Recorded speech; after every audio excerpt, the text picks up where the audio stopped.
Estamos aqui com o programa OAB em Foco, uma produção da 13ª subseção da Ordem dos Advogados de Teresópolis, parceria com a Diário TV.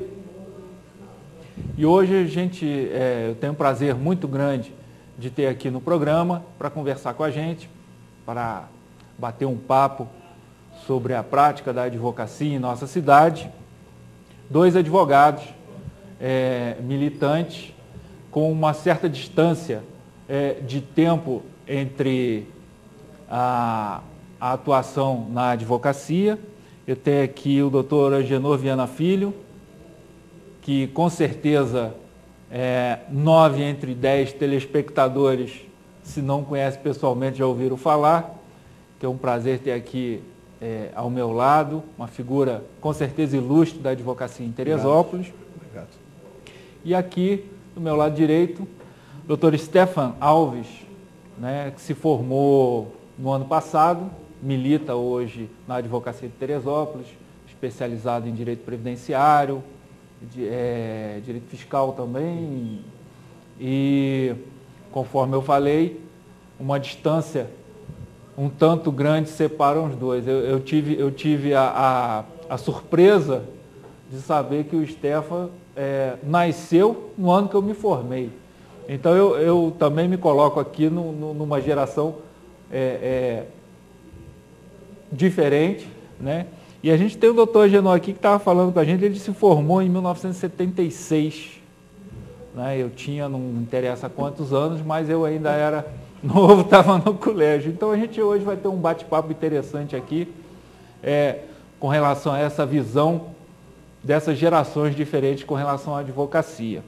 E vamos começar aqui, aposto que o Stefan vai me dar razão, primeiro os mais velhos. Então vamos começar aqui com todo respeito. Antiguidade é posto. Doutor Agenor, prazer ter o senhor aqui com a gente hoje. O prazer é meu, doutor Marcos Benedito, e uma honra, estar aqui com você e sendo ouvido por grande parte da população de Teresópolis, nessa TV, diário, e a honra e a alegria de estar com você, porque eu conheci criança. Você é filho de um amigo meu, doutor Wilson Benedito, que eu considero muito mesmo, que considero meu mestre. Quando eu comecei a advogar, eu saí do banco e tive as dificuldades normais que toda profissão tem no começo e sempre me socorri de doutor Wilson Benedito, doutor Emerson Tavares, que embora seja mais novo do que eu, que não é difícil ser mais novo do que eu, é até fácil, mas ambos me socorreram muito no início e até às vezes, de vez em quando, a gente dá troca ideia. Sem falar também do doutor Ivan Jacinto, que é o juiz aposentado. Então é por isso que eu estou muito honrado de estar aqui com você e orgulhoso, de certa forma. Que bom, que bom. O doutor Agenor também recebeu o nosso convite porque ele é um telespectador assíduo do programa da OAB e sempre que nos encontramos ele tecia comentários, críticas, sugestões, sempre visando continuar melhorando o programa da OAB, que ele sempre elogiou pela iniciativa da gente ter aqui essa possibilidade de apresentar advogados. E do outro lado, confesso que não conhecia há bem pouco tempo o doutor Stefan. Doutor Stefan, olá, prazer ter aqui. Prazer igualmente, doutor Marcos, prazer igualmente, doutor Agenor, uma honra, agradeço o convite, estou presente aqui na TV Diário, possibilidade de demonstrar aí um pouco mais do nosso cotidiano para o povo de Teresópolis, para a nossa população tão necessitada, e realmente uma oportunidade ótima para que a gente possa estabelecer algumas ideias, uma boa comunicação, agradecendo novamente. E o interessante é que o doutor Stefan estava falando que ele também é telespectador do OAB em Foco. Então a gente vê que realmente a gente está colocando, alcançando o objetivo da 13ª subseção, que é ter aqui um canal de comunicação entre os advogados de Teresópolis. Então vamos lá, a gente falou aqui dessa distância de tempo de formado, ou seja, de prática na advocacia. Então vamos começar aqui pelo Stefan. Stefan, foi muito difícil você começar na profissão? o dia a dia? Conta pra gente como é que foi esse teu comecinho. Realmente, eu estou formado, Marcos, em 2010, me formei em dezembro de 2010, estou advogando aí há um ano aproximadamente, e a principal dificuldade realmente é a prática, porque na faculdade a gente vem com aquela base de estrutura teórica, a gente vem com a construção de um raciocínio, e quando chega realmente na prática jurídica, dentro do dia a dia, do cotidiano, da praxis do advogado, a gente vê que existem várias peculiaridades que são diferentes daquilo que a gente está preparado dentro das instituições de ensino. A formação da instituição de ensino é excelente, mas ainda assim são essas peculiaridades que só realmente a prática vem trazendo e dificuldades dentro do cotidiano, de cartórios, dentro do cotidiano, na forma de lidar em audiência com juízes, que vem sendo a principal dificuldade nesse começo, nesse início da prática da advocacia. A experiência propriamente dita. Realmente. Eu posso falar um pouco, eu me lembro, a Genô não vai lembrar, né? Começo da advocacia. Eu posso falar, eu lembro um pouco, a gente tinha também alguma dificuldade na prática processual e nós tínhamos escreventes muito experientes no andamento do processo. E uma coisa que os escreventes aqui em Teresópolis adoravam fazer, acredito que em outros lugares também, era fazer maldade com o recém-formado, né? Colocar o processo em cima do balcão e deixar a criatura se virar. Não né? Isso ainda acontece? Acontece, Marcos. E ainda acontece uma situação peculiar e inusitada que muitos ainda me tratam como estagiário. E aí tem que explicar que já estou advogando, que já estou aprovado no exame de ordem. E é sempre uma situação incômoda, porque acontece às vezes de ser a mesma pessoa, você já esclareceu a situação e ainda, o senhor é estagiário? Não, senhor, sou advogado. Quer dizer, essas situações são situações que a gente vive individualmente, que as pessoas às vezes que estão começando não têm ideia de que vão ter que lidar, passar com determinadas situações. E realmente eu sei que não existe caminho sem pedras, sem dificuldades. Mas é a peculiaridade realmente da nossa profissão. Isso é verdade. Doutor Genô, isso acontece, não acontece, do estagiário? Porque uma coisa é o conhecimento jurídico, que tem muito recém-formado que tem uma bagagem jurídica bastante grande e, enfim, fez um curso excelente, mas a prática é outra coisa, né? Então, às vezes, a gente vê esse tipo de coisa acontecer no dia a dia do cartório. Você já presenciou alguma coisa assim? Não vou perguntar como é que foi, vou repetir isso que você não lembra. Mas... Não, mas eu tenho boa memória, graças a Deus. Acontece o seguinte, primeiramente eu queria pedir desculpa ao doutor Stefano Alves, que eu não me dirigi a ele, e eu até ia fazê-lo, mas conversando com o doutor Marco, lembrando, eu estou muito alegre de vê-lo aqui comigo, que é muito bom ver um novo membro da sociedade, da advocacia, entrando, né? Que enquanto você representa uma esperança, eu já sou uma decepção. Não, isso é bom. Vamos ver, né? E que ótimo. Eu conversei com ele, achei que ele é muito inteligente e está numa área muito boa que em Teresópolis é meio carente, que é Previdência Social, né? Lidar com a Justiça Federal. Exato. Com o juiz doutor Alcir, não é isso? Boa sorte com ele, com a Justiça Federal. E, doutor Marcos, sobre o escrevente antigo, né? Se me perdoa, me desculpa antes, eu não tenho a reclamar nada deles. Os escreventes antigos, sem falar nada que seja contra os novos escreventes, eu não sei, sempre eles eram mais atenciosos, você tinha mais acesso a eles, porque hoje você vai no fórum, aquele tipo de atendimento que é agora, a pessoa não conhece mais o processo, você vai ali, hoje é um, amanhã é outro. Não é nem que ele queira te atender mal, que ele não quer, ele quer atender bem. Para isso é até bem pago. Mas eu gostava muito das escreventes anteriores, que conhecia o processo de doutora Genô, saiu aquele despacho. É verdade.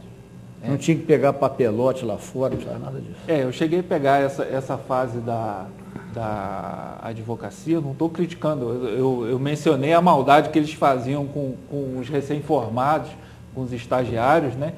Mas era uma maldade, assim, digamos, com boa intenção, né? Porque a gente, a partir dali, a gente se vira mesmo e a gente aprende. Mas isso que o doutor Genô está falando é uma verdade. A banca única atrapalhou um pouco aquela prática de distribuição de processos. Na comarca da capital a gente até entende a necessidade da instalação da banca única, mas aqui a gente estava acostumado a chegar no cartório, no balcão, e o escrevente lá de trás te via no balcão e falou: olha, doutor, saiu aquele mandado no processo tal. Ele tinha em mente o andamento do processo igual nós tínhamos. Aí vão dizer, mas com a quantidade de processo que existe hoje, isso é impossível, né? Mas naquela época, a quantidade não era tão grande, mas as varas e os escreventes também não eram tantos. Então, proporcionalmente, acho que não era tão diferente, era um pouco parecido, enfim. Mas era muito interessante.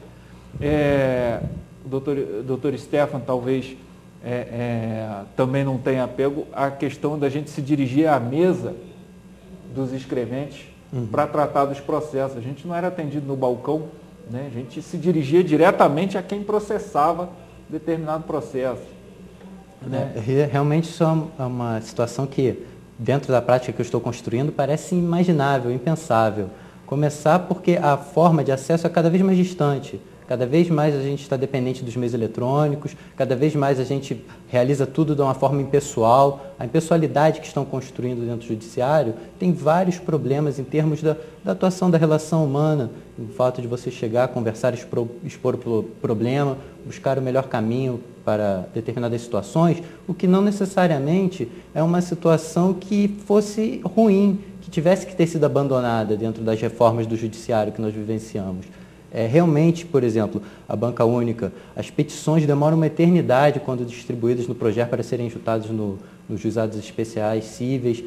É de se reconhecer o grande número de petições que são interpostas e também a grande distribuição de processos. Mas isso só demonstra como a gente está cada vez mais distante dos servidores, cada vez mais distante dos magistrados. Está se criando um distanciamento cada vez maior e que isso, na verdade, só prejudica uma pessoa, que são as partes. Verdade. É verdade, a gente hoje tem como desculpa o grande número de processos, né, que acaba impedindo, às vezes, a justiça de chegar aonde deve, né, porque o doutor Genô aqui deve lembrar melhor que eu como é que é aquela expressão que a justiça, quando demora, tem um ditado. A justiça, quando demora, isso é de Rui Barbosa.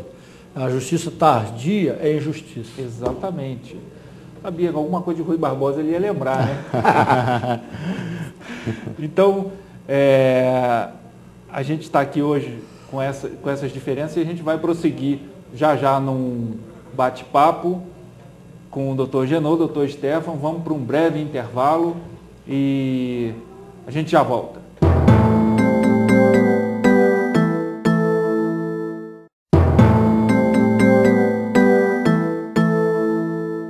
Bom, estamos de volta aqui com o programa OAB em Foco, recebendo hoje o doutor Genô Viana, filho, que é pai do doutor Genô Viana Neto. Isso. E doutor Stefan Alves. Estamos num bate-papo aqui sobre a prática da advocacia, sob o olhar dessas duas gerações de advogados. E a gente estava falando um pouco antes da questão da banca única, quantidade de processos, né, e do distanciamento que vem acontecendo entre o advogado e o serventuário de uma maneira geral. Uma das modificações, das alterações que a gente estava falando era do advogado não lidar com quem processa, né? Hoje em dia existe um serventuário encarregado de atender no balcão os advogados. E uma das coisas que eu não vejo fluir corretamente, por exemplo, no juizado de pequenas causas aqui de Teresópolis, é que a gente tem uma pessoa que tem determinado horário para atender e há um revezamento, enfim, e atende tanto os advogados quanto as partes. Teve uma época, não sei como é que está hoje, mas teve uma época que era a mesma pessoa para atender as duas filas. Então, quase que não precisava ter duas filas, né? Porque a pessoa atendia revezando uma fila de advogado, uma pessoa da fila das partes e tal. Doutor Genô, como é que o senhor vê esse atendimento dispensado ao advogado nos balcões lá do cartório? Aqui no fórum aqui da Justiça Comum aqui, o atendimento eu não tenho muito a reclamar, não. A única coisa que eu tenho a reclamar aqui, a principal, é a comunicação do advogado com o juiz. É muito difícil chegar a um juiz. Mesmo eu que conheço, por exemplo, juízes aqui já antigos, eles me consideram talvez até por causa da idade, você tem que primeiro falar com o secretário, não fala direto com o juiz, muito difícil. Você fala com o secretário quando não é barrado pelo subsecretário. Quer dizer, tem um subsecretário, um vice-secretário, não sei como é que chama, aqui fora, aí eu queria falar com o juiz. Aí ele parece que está com raiva de você, não sei porquê, nunca fiz nada para ele, mas acho que não é só comigo que eu escuto reclamação. Aí você, para falar com o juiz, você primeiro fala com o subsecretário, depois com o secretário e com o juiz não fala. Muito raramente fala com o juiz. E me parece até, eu não quero aqui falar coisas que eu não posso provar, que a maioria das decisões dessas iniciais, como gratuidade, justiça, etc., quem faz é o secretário. Pelo menos em algumas varas aqui. E eu acho muito ruim que a comunicação entre juiz e advogado está muito difícil.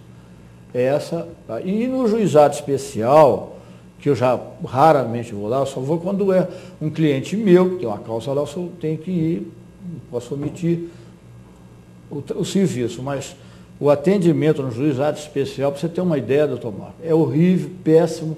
As pessoas lá, os funcionários fingem que não te vê, você fica no balcão ali plantado, eu não vou mais lá, raramente eu vou ao juizado especial, como já disse, mas parece mentira. O princípio da celeridade, que é um dos princípios do juizado especial, foi para o espaço, porque eu tenho quase certeza que as pessoas não vão acreditar, mas sou eu que estou falando, eu tenho fé.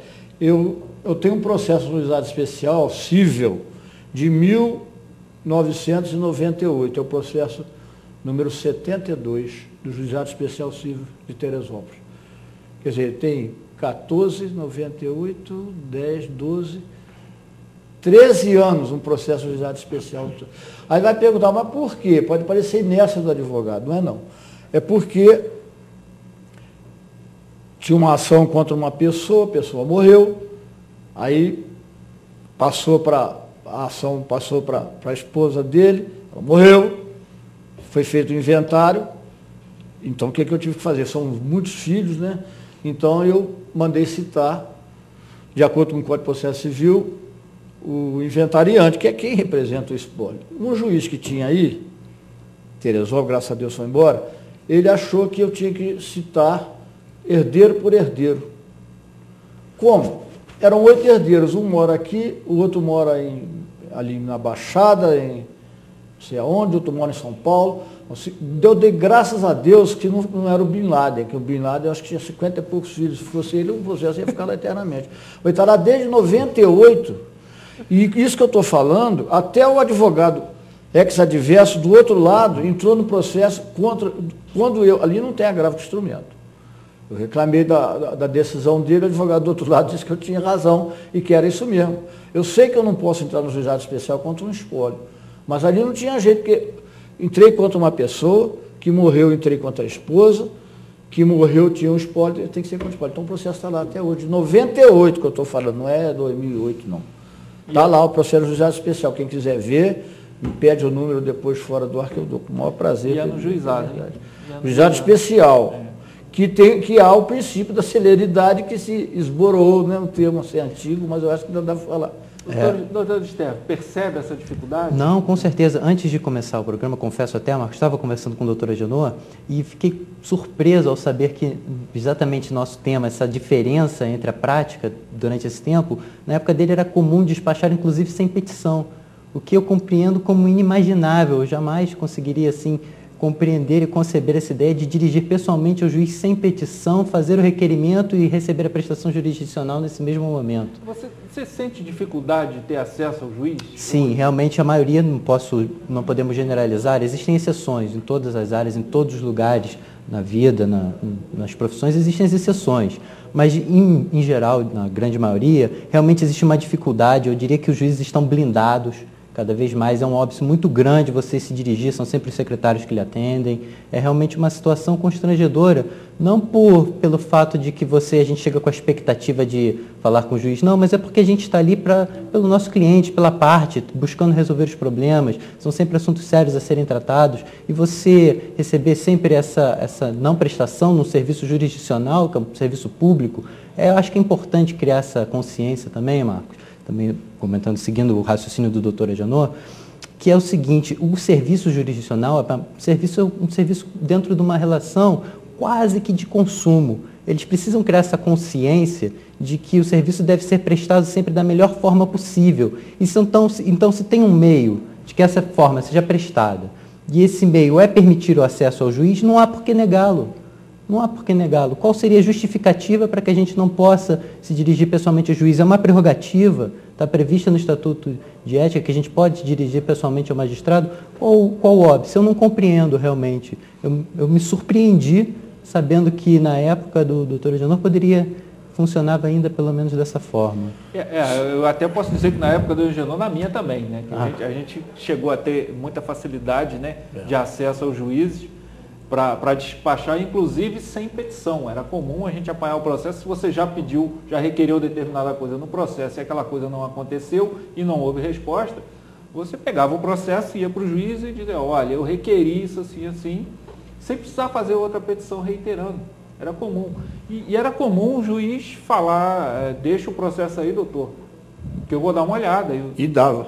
E dá uma olhada, dava uma resposta. Respondia no dia seguinte, estava lá o despacho. Aí me parece que uma grande questão seria o volume de trabalho. Então o juiz está lá ocupado, enfim. É uma das justificativas para essa falta de atendimento. Mas o volume de trabalho, aí eu volto a dizer, ele também era grande. Era. E a prestação era mais rápida. Doutor Marcos, se me permite, teve uma época em Teresópolis que o único juiz que tinha na comarca era o doutor Mouzinho. Até vara trabalhista, ele estava a cargo dele, trabalho federal. E ele resolvia os assuntos relacionados a reclamações trabalhistas. Isso há muito pouco tempo, assim, uns 35, 40 anos. Doutor Mouzinho era do Civil Família e às vezes trabalhista.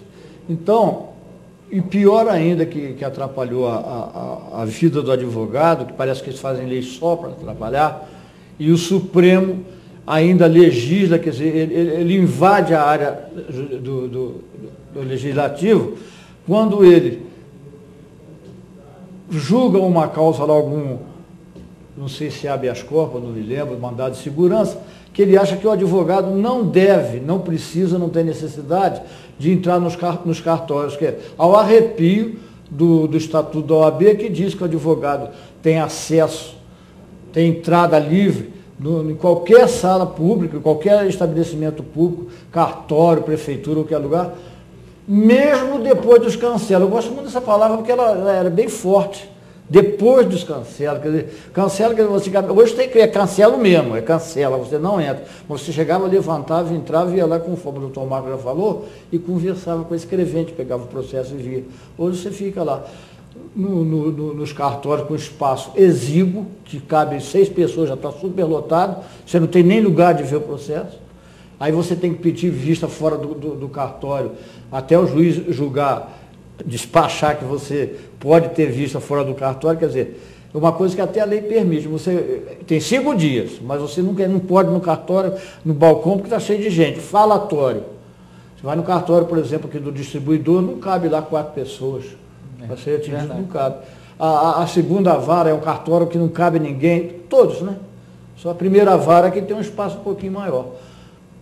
Então, e por que você não entra mais no cartório? Porque o Supremo, através de uma jurisprudência, contrariou a lei.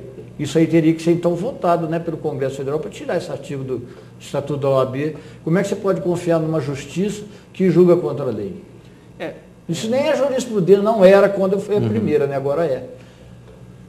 Me parece, tocou num ponto importante, que a própria construção física dos cartórios já exclui. Exato. Já exclui a entrada do acesso. O acesso já é difícil para os servidores. Se reconhecer? O advogado fica numa situação desconfortável, com certeza. E não existe mais aquela visão de colaboração. Eu participei, eu falo assim, eu já me sinto velho, mas eu participei de uma época em que existia uma colaboração. A partir do momento que o juiz dava um determinado despacho no processo a seu favor, você é advogado, pede alguma coisa e o juiz concede, passava a haver uma colaboração do cartório para que aquilo fosse cumprido, porque não era mais um pedido da parte, já era uma ordem do juiz, uma determinação judicial. Passava todo mundo a estar do mesmo lado. Vou contar uma coisa aqui que o doutor Stefano com certeza vai ficar de cabelo em pé. Moda, que os cabelos agora são arrepiados. Eu não posso, mas você vai ficar de cabelo em pé. Existiram ocasiões, o doutor Genô com certeza vai dizer se eu estou mentindo, ou confirmar que não, em que existia necessidade de sair um mandado de citação, alguma coisa assim, com urgência, o escrevente estava ocupado, ele falava assim, ele dava o formulário na nossa mão, falava, senta ali naquela máquina e faz, doutor, depois traz para eu conferir. Caramba. Eu cheguei a fazer isso. Várias vezes. Né? Isso acontecia. Verdade. Realmente inimaginável. A expectativa é que o servente diga, retorne ao seu escritório com a petição, as salas da OAB estão ocupadas porque o serviço bem prestado, mas realmente tem a demanda, então você fica impossibilitado de exatamente naquele momento resolver a situação. Mas a gente sentava na mesa, dentro do cartório, na máquina do cartório. Tinha acesso livre ao cartório. Hoje, se você entrar no cartório, você é um invasor. O termo correto é esse, doutor, um invasor, realmente. Eu acredito que, na verdade, a grande demanda tem se tornado a desculpa para tudo. Né? Tudo a demanda é muito grande, a demanda é muito grande.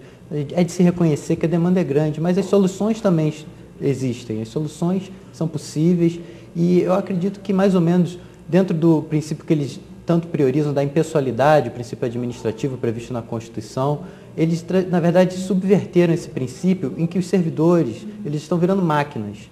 A gente não está lidando mais com pessoas, a gente está lidando com máquinas, infelizmente. E não digo nem que seja algo assim individual, ou até não seja uma culpa, uma índole das pessoas em agir dessa forma, mas estão sujeitos a um tipo de serviço de prestação em que atuam de forma automática. Alienação, realmente. E a gente não pode nem, o que você falou, muito bem colocado, né? A gente não pode culpar os servidores, né? Porque todos nnós, e aí incluindo eles, somos inseridos nesse sistema de impessoalidade e de pôr a culpa na enorme demanda, né? Mas na realidade, eu acho que com boa vontade, como as coisas eram feitas, eu acho que muito se resolveria, né? E, enfim, um aspecto que eu achei interessante, doutor Stefano, é que, embora esteja chegando agora, você não chegou com vamos dizer assim, com essa, como se isso fosse natural, encarando isso como se fosse natural. Ou seja, a sua percepção de que não está correto é a mesma nossa. É a mesma, acredito, doutora Genor e minha, né? Não, com certeza, doutor. Dentro da formação educacional, foi criado o espírito da nossa busca pelas prerrogativas, pela defesa da ordem, defesa da nossa classe profissional, porque, na verdade, a gente atua em favor das partes. E eu não admito o meu cliente ser prejudicado por uma situação que está incorreta, uma situação da má prestação do serviço, que, na verdade, é um serviço público. Eu estou ali exatamente para lutar no sentido de não admitir esse tipo de situação. E sabendo exatamente como o doutor falou, da previsão, da prerrogativa que existe no Estatuto da OAB, é inadmissível essa situação. Cabe à nossa classe se unir no sentido de sempre buscar, priorizar, reverter esse quadro. Não deixar cada vez mais essa automatização do judiciário, porque é um fenômeno que vai nesse sentido, cada vez mais automático, cada vez mais robótico. Doutor Marcos, se me permite, você falou aí do espaço físico do cartório. A cartório aqui em Teresópolis, por exemplo, que é uma sala que não tem nenhum funcionário, estão todos escondidos atrás do vidro. É verdade. Estou falando escondido atrás na outra sala, que aqui não tem ninguém. É para não te ver, parece que tem raiva da gente, então eles ficam lá atrás. Aqui não tem ninguém, de frente ao balcão, tem uma atendente, uma chefe, que costuma estar ali, escrivã, escrevente, mesmo só tem um. Então, não é espaço físico. Pode ter certeza disso, porque é só ali aqui no fórum que vai ver isso. E lá no juizado especial também tem um vidro separando nós que somos simples mortais dos deuses que estão lá dentro, que não olham para a gente. Se você cumprimentar, eles viram o rosto lá. Eu estou falando isso porque eu não tenho medo de nada, porque eu não estou falando mentira, estou falando a verdade, e é só isso, deixa aquilo então consignado no meu protesto. Se permite até fazer uma pergunta, doutor, o senhor não vê que há uma generalização, isso não é curioso? Porque, na verdade, em todos os lugares, não só aqui em Teresópolis, em outros lugares, também funciona da mesma forma. Eu gostaria realmente de entender qual a essência disso, de onde vem essa determinação, porque eu observo isso em outras cidades também, como temos a oportunidade de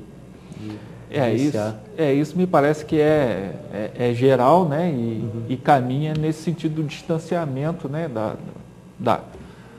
da prestação, né, entre o advogado que está buscando a prestação jurisdicional e o funcionário que está lá dentro para contribuir com ela, né, e o juiz, né, que está ali para apreciar. Então, realmente, isso está acontecendo. A gente vai para um breve intervalo e a gente vai voltar justamente para falar sobre essa dificuldade de acesso do advogado à justiça. Vamos lá, a gente já volta.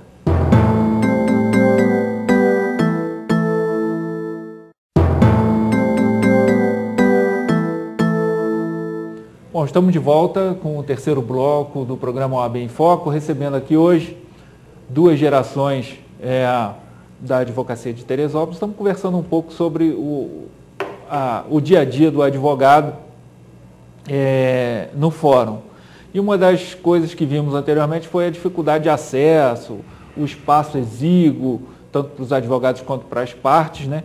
E o doutor Genon estava falando aqui que como é que era o acesso há alguns anos? O advogado, ele não ficava no balcão. Ele entrava, tinha livre acesso, em obediência à lei, ele entrava nos cartórios, ia à mesa da escrevente, pegava o processo no armário, mostrava a ela qual era o problema que ele tinha para discutir ali, ela com toda a atenção separava para resolver, não ficava lá. Você não tem com quem falar mais. Eu acho isso um absurdo muito grande, porque o cliente não está sabendo da dificuldade do advogado. Ele está pensando que o processo está demorando porque o advogado é inepto. Não é nada disso. O advogado corre atrás, ele precisa correr atrás, ele vive disso, quanto mais depressa andar o processo para ele é melhor, mas infelizmente esses óbices existem. E é só isso que eu queria, por enquanto, né, deixar aqui consignado. Eu acho que é importante a gente sempre colocar isso, que o processamento não interessa só às partes. Né? Como é que o doutor Stefan vê isso? Na faculdade se aborda isso, que o processamento, né, não interessa às partes. O processo, a partir do momento que é formado, ele tem vida própria, ele tem que alcançar, né, aquele objetivo. Exato, e realmente, como a gente pôde aprender na nossa formação acadêmica, é responsabilidade do Estado, por meio dos servidores da prestação jurisdicional, dar seguimento ao processo. Eu acho fundamental a passagem do doutor Genon, perfeita, porque realmente os clientes, eles não têm essa consciência dos problemas que nós enfrentamos no judiciário. Eles não têm essa consciência de que o advogado hoje em dia, dentro dessas todas as dificuldades que eu vim narrando aqui, a gente enfrenta que não tem mais acesso, a gente não consegue resolver situações simples das formas como eram antigamente resolvidas. Então, quer dizer, é sempre uma cobrança que a gente não está conseguindo dar resposta e dentro das prerrogativas legais.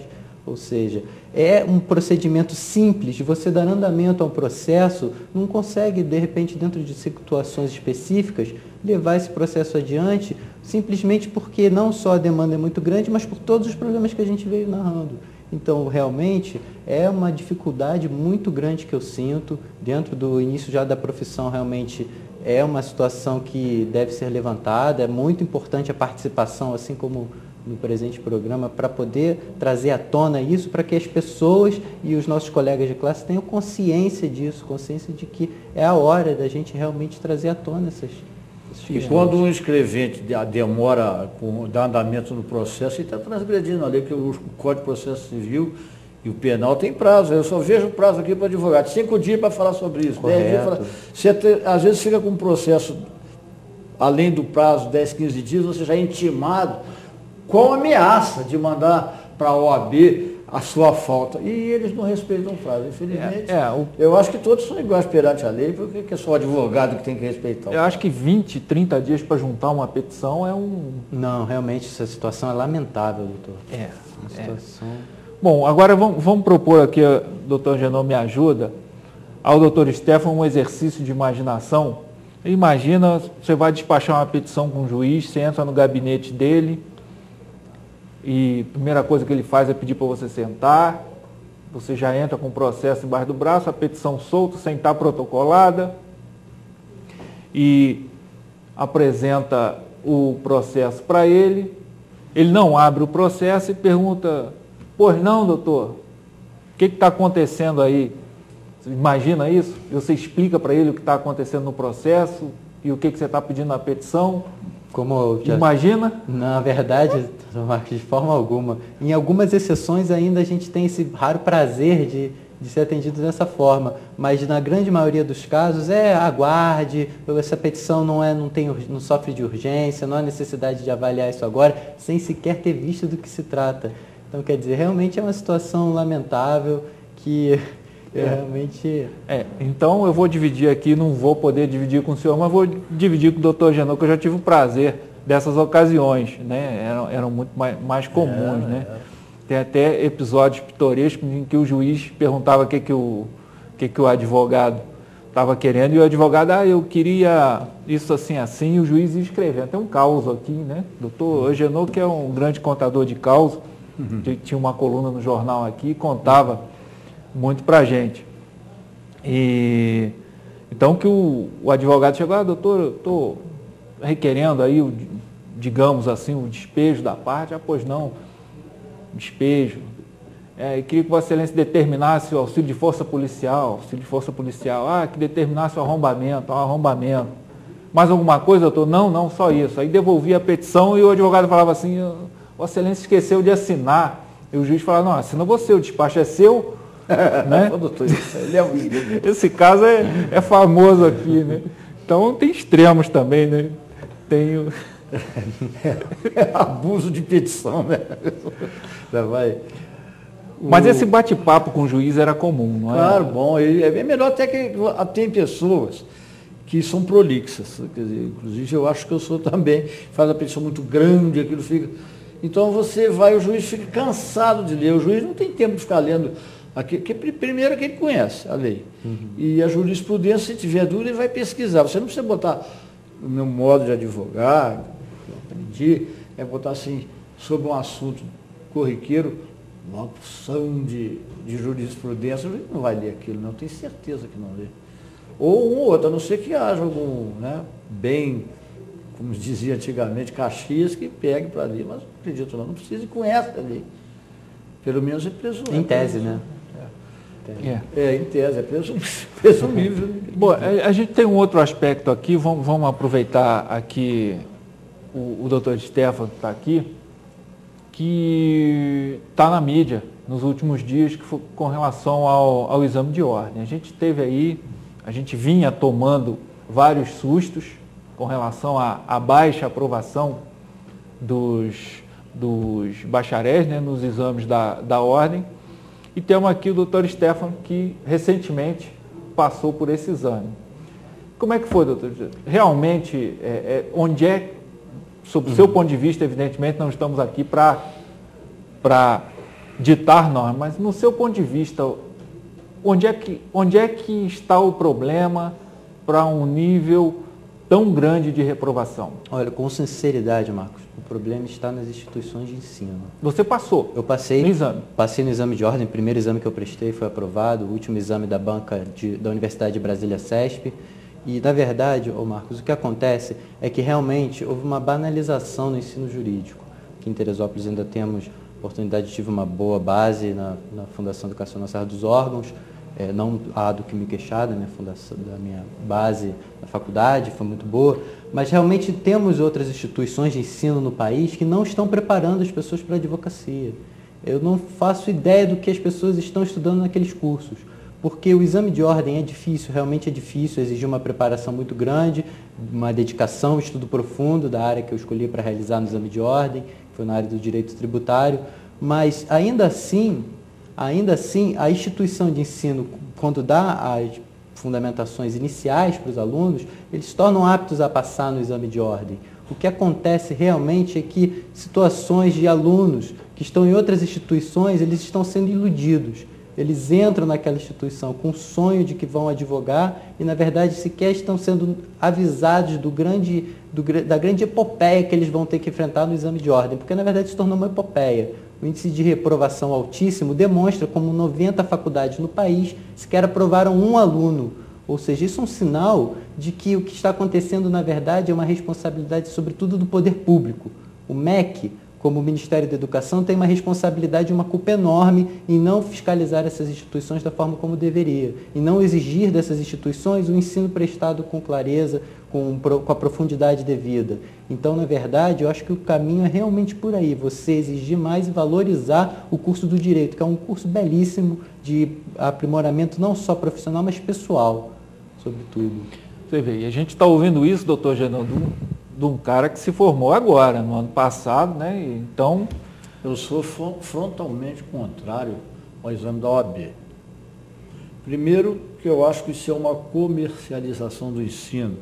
Então, você tem que entrar em cursinhos e não sei como é que chama, cada vez tem um nome diferente, para passar num concurso que a lei não te obriga. Eu até aceitaria que se fizesse com o advogado uma prova para ver se ele pode advogar. Todo mundo sabe que ninguém aprende na faculdade a prática. Lá você aprende um pouco de teoria, porque é muita matéria, o direito é muito vasto. Eu aceitaria se tivesse para o médico, se tivesse para as outras profissões todas. Eu falei médico aqui porque veio na minha cabeça médico, eu soube há poucos dias de um atendimento que eu vejo que não interessa ao assunto. Mas por que só o advogado e o contador? E os outros? O médico, acredito que sai também da faculdade, não sai dali nenhum médico mesmo, não. Ele vai aprender com a prática, vai ter um médico que entende mais do que ele, que vai ajudar, porque ninguém sai dali sabendo. Então faça a prova para todos, porque sou advogado. E o pior é que a Ordem do Advogado do Brasil não tomou providência séria sobre isso. Eu vi um depoimento de um desembargador outro dia na televisão, dizendo que ele foi ver essa história desse concurso da OAB, dessa prova de admissão para poder advogar, ele falou que ele não passaria. Ele, um desembargador já velho, de profissão, não sei a idade dele, de cargo dele, de desembargador, ele falou que olha, eu não passaria. Pois é, doutor Genão, mas vamos colocar uma questão aqui. Se a gente, então, tem um concurso muito difícil, mas, de outro lado, aí o doutor Stefano estou colocando a questão, de outro lado a gente teria a sua posição de eliminar o concurso, mas a partir do momento que a gente vê que 90 instituições não aprovaram ninguém, eliminando o concurso não haveria um risco muito grande de colocar pessoas completamente despreparadas no mercado, né, para advogar, talvez para trabalhar de maneira equivocada. A gente costumava brincar na época da faculdade, né, que a carteirinha do advogado era um porte de arma, porque você pode destruir... perfeita analogia. Você pode destruir vidas, enfim, um mau exercício da profissão pode causar prejuízos inimagináveis. Então, não seria um risco muito grande simplesmente eliminar, estou colocando para os dois a questão, simplesmente eliminar qualquer concurso? Doutor Marcos, o bem mais precioso do ser humano é a vida. O médico não faz exame de ordem. Pois é, mas ele tem um estágio lá, ele o tem dentista não não permite, faz. doutor, até se me permite, eu sou realmente a favor do exame de ordem dentro da seguinte ótica. A nossa ordem dos advogados, ela na verdade ela não está se omitindo. A omissão, ela parte do MEC, do Ministério da Educação, que como órgão fiscalizador deveria fiscalizar todas as áreas de ensino e dentro desse raciocínio prestar um exame para todas as profissões. Ou seja, o exame dentro da área de medicina deveria ter um exame do nível superior realizado pelo Ministério da Educação e na verdade do ramo de direito, os bacharelados deveriam ter um exame realizado pelo Ministério da Educação. Mas como ele não realiza, eu acredito que a OAB, na verdade, ela pensou dentro da seguinte ótica: nós não podemos nos omitir dentro dessa situação. Então, não podemos obrigar que os outros conselhos realizem exames, mas nós também não podemos deixar a sua missão continuar. E eu sou a favor, dentro do exame de ordem, dentro desse raciocínio que o Dr. Marcos expôs. Mas desde o momento que o exame que se faz na OAB não aprova um formado, eu entendo até do meu... Claro que só pode ser do meu modo que eu estou falando aqui. Não precisava falar isso. Mas será que isso não é porque a inscrição é R$200 e isso dá uma renda muito grande? Eu estou nesse país aqui, nesse planeta Terra, desde 1939, quando começou a Segunda Guerra Mundial, eu nasci. Então já vi muito disso e eu até... é um direito que eu tenho de supor que seja isso. Por que não passa um? Se eu te dou uma aula e você, há 30 alunos e ninguém passa, eu sou um mau professor, eu não tenho 30 maus alunos. Suponha que você, quando está cursando a sua faculdade de Direito, você se incline como você se inclinou, por direito tributário, previdenciário. Então, se cai questões sobre esse assunto, o qual você vai se especializar agora, e que você já estava estudando preferencialmente, se cai, você passa. Aí, e aquele que estudou o crime é a mesma coisa. Aí o criminalista que gosta, como eu, que sou modéstia à parte, um modesto criminalista, eu estudo toda uma matéria de crime que eu possa estudar para fazer a prova da OAB, chega lá, cai sobre direito previdenciário, como é que eu vou fazer? Eu fiz uma vez um concurso para dar força para minha filha numa prefeitura aqui do estado do Rio de Janeiro, só caiu da cidade, todas as questões que tinha ali, que eu não vi o programa, não vi nada, mas vi a lei, eu vi o edital, mas eu pensei que também ia cair direito, processo civil, direito, nada. Só caiu questões sobre a lei da cidade, do município, isso aí, essas coisas que eu reclamo. Eu acho que isso é comercialização, é meu modo de pensar, não vou mudar. E isso é obrigação do... sim, desculpa. Concordo que isso é obrigação do MEC. Mas na minha terra eu sou da roça. Se você não espetar o boi, ele não anda. Porque o pior mal é o silêncio dos bons. Você vai fazendo o que fica omisso e tal, e os bons ficam quietos. O pior é o silêncio dos bons. Porque o grito dos maus não me assusta. O silêncio dos bons me assusta, me preocupa. Tem coisa atrás disso. Conheço o Brasil há muito tempo. Não sou político. A gente tem aí várias questões com relação ao exame de ordem, né? A minha tendência é justamente de que não se elimine o concurso. Se tem que rever os termos em que ele é feito, pode ser, quando eu fiz era diferente, realmente, mas o fato é que eu conheço pessoas, né, que passaram, se formaram e fizeram o exame, passaram normalmente, como foi seu caso, conheço muitas pessoas, né? Bom, vamos para um breve intervalo e a gente retorna já já.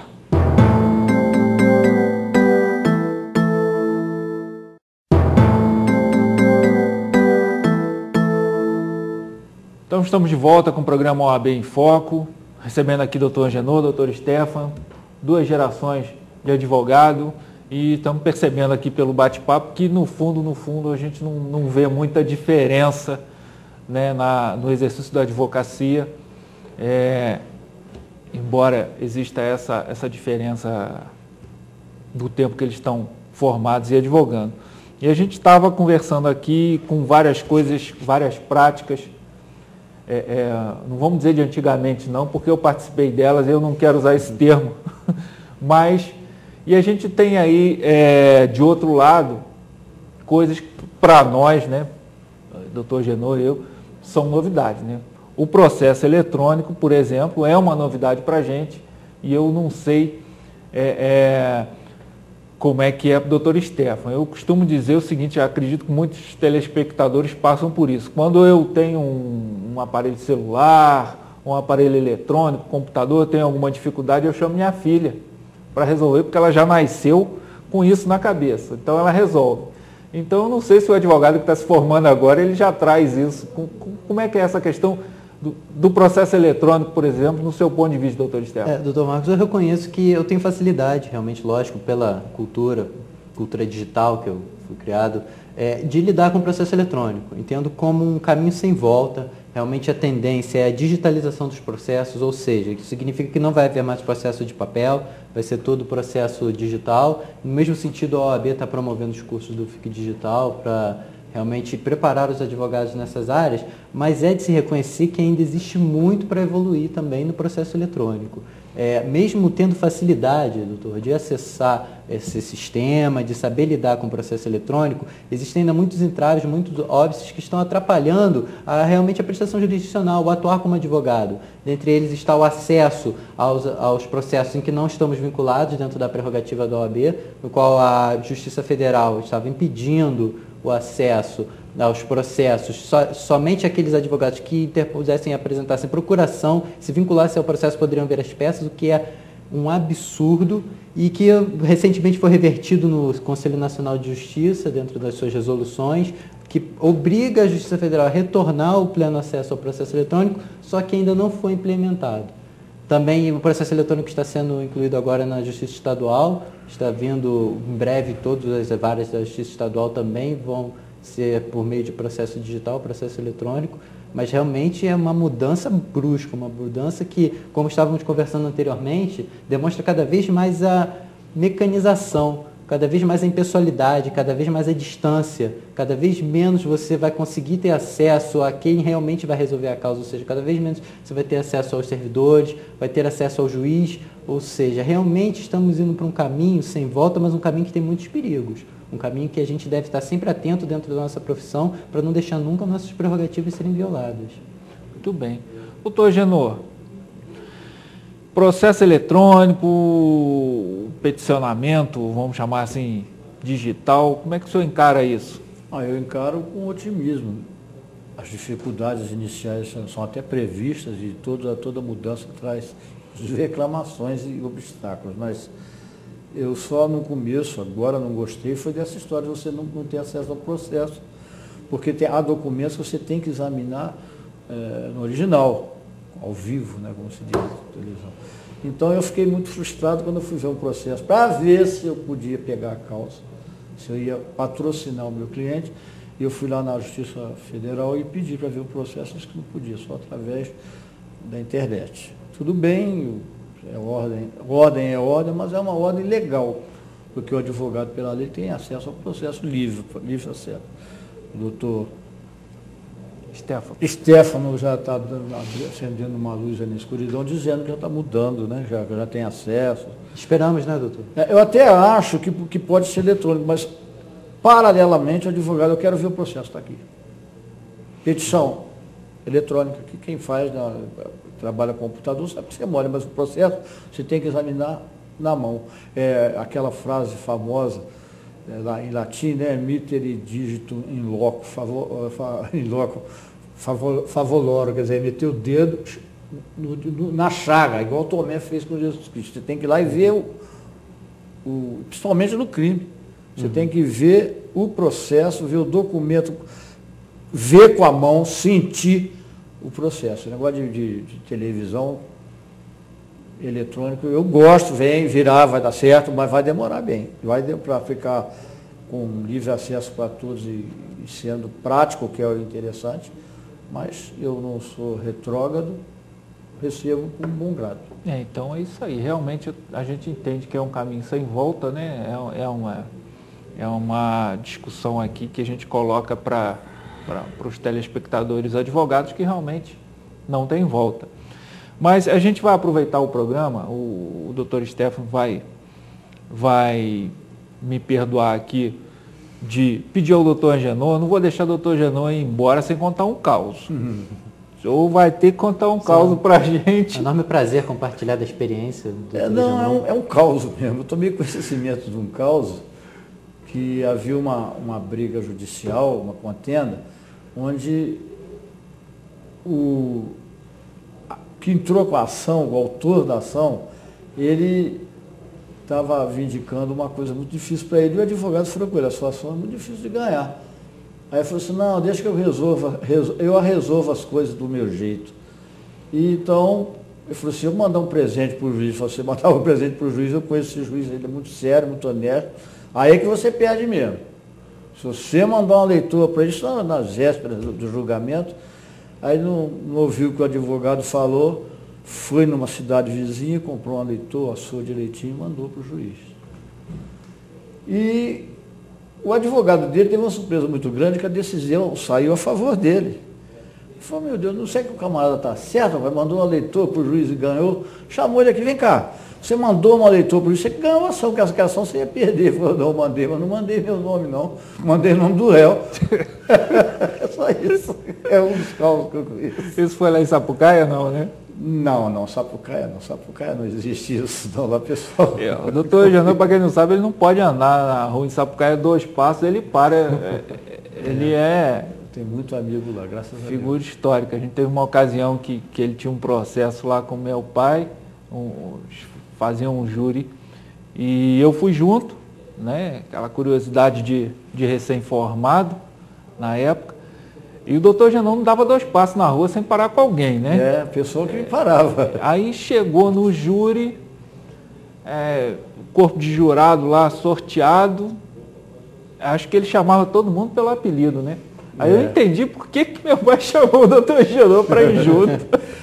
Você me fez lembrar aqui uma coisa muito interessante, foi o júri do Bem-vindo. Isso. Bem-vindo era uma pessoa que morava ali na Volta do Peão, que pertence a Sapucaia, e houve um homicídio que ele cometeu lá no sítio dele lá, que matou uma senhora que era companheira dele, uma situação que não interessa. Mas quando nós íamos para Sapucaia no carro, que estava dirigindo, ele me contou uma história, nos contou uma história que eu achei muito interessante, do advogado, do viajante, que antigamente tinha os viajantes que iam no interior, na cidadezinha pequena, e não tinha lugar para comer. Então ele ia na padariazinha ali, no barzinho que tinha, e pedia para comer ovo cozido, salame, aquele salame bravo, daquele que você come e ganha um alcacelso de prêmio, de brinde. Então ele contou isso no carro. Você lembra dessa história? Não, estou lembrando. Aí ele disse que ele tinha um viajante que ia, uma vez por mês, ele passava na cidade para deixar lá os artigos dele com o comerciante que tinha lá, e ele sempre comia num bar, que era de uma senhora. Mas quando ele chegava na cidade de trem, que tempo tinha trem, tinha um garotinho, um pretinho, um rapazinho, que gostava de ficar com ele porque ele sabia que ele ia ao bar comer ovo. Ele gostava de comer viajante, que além da gorjeta comia ovo.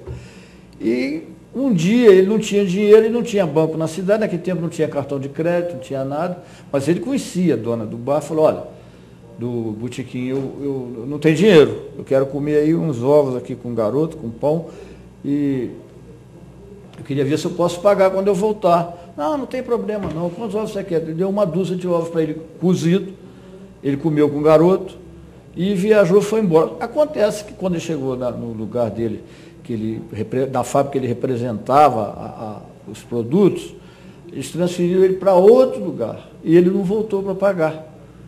Anos depois, ele ficou com aquilo na cabeça que ele não queria dar prejuízo, isso bem contado pelo nosso amigo.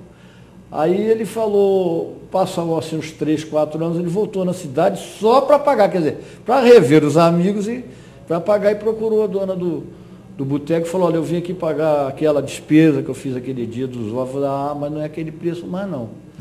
Por quê? Eram 12 ovos.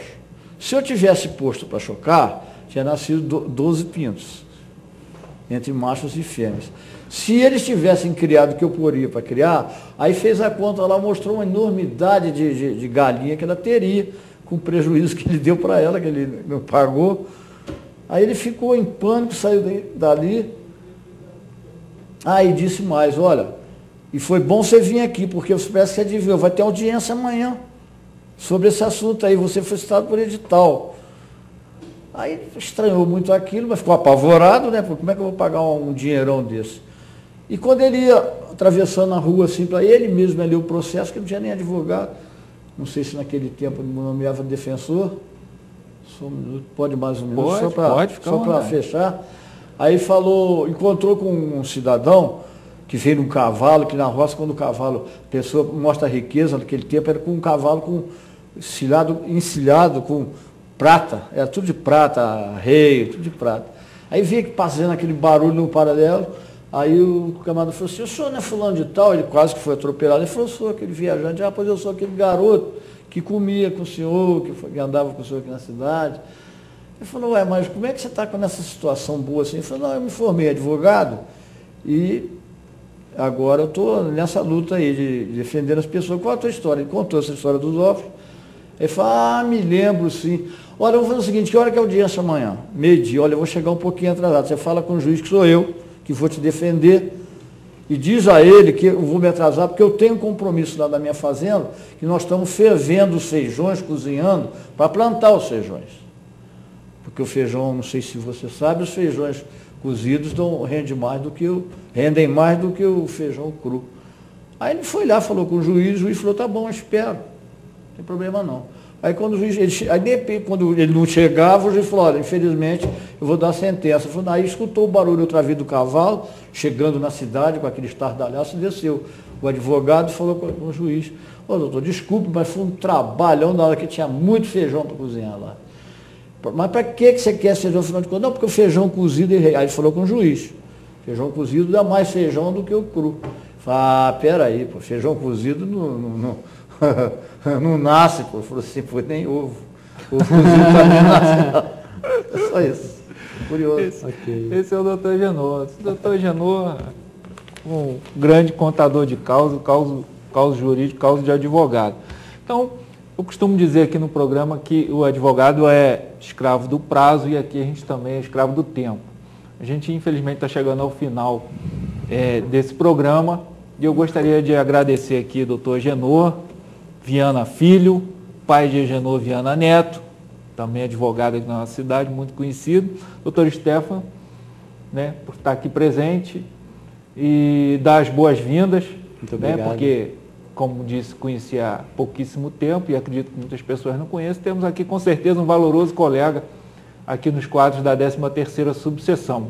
Muito obrigado, doutor. Agradecer a oportunidade sem igual. É muito importante trazer essa diferença para mostrar que a briga pelas prerrogativas sempre vai ser uma constante, tanto na época do doutor Genor, como eu sinto hoje em dia, mas realmente existem diferenças que, às vezes, os telespectadores podem não estar sabendo, como o processo eletrônico, que impõem diferenças na forma do atuar, mas que nunca vão afastar a luta pelas prerrogativas.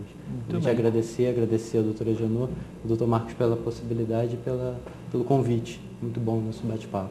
Eu agradeço, doutor, pela paciência sua, do doutor Stefano e dos telespectadores, né, também de gastarem tempo, que não, de qualquer maneira não perde, sempre gasta o tempo e me ouvindo. Só isso que eu tinha a falar no final, o derradeiro. Muito bem, a 13ª subseção agradece a presença de vocês, vão copiar o doutor Genor, a paciência dos telespectadores e em breve estaremos aqui com mais um programa. Até logo.